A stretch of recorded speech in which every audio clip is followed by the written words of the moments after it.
Guys, kukuha ako ng maraming kamyas ngayon. Kasi ibibilad ko siya. At tutuyuin natin yung kamyas. Maganda magbilad ng kamyas ngayon kasi sobrang init. And tapos maganda tong kamyas pag natuyo siya. Tumatagal siya, nape-preserve natin. Unti-unti kasing nalalaglag na yung bunga nabubulok lang. Kaya kailangan alisin na natin sa puno. Pag nabulok na kasi siyang hindi na natin napakinabangan.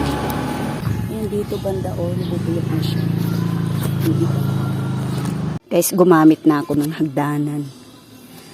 Kailangan ko makuha yung mga kamyas dito sa may bubungan banda.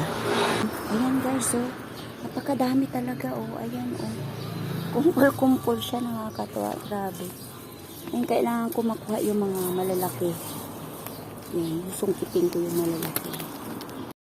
Ayun na guys, yung mga napitas kong kamyas, may mga kasamang maliliit kasi mga natanggal din sila dun sa puno. Ngayon ay ibibilad ko na sila. Yan, siguro mga ilang araw lang to matutuyo na to. Yan, mape-preserve na natin. Yan lang guys, thank you for watching.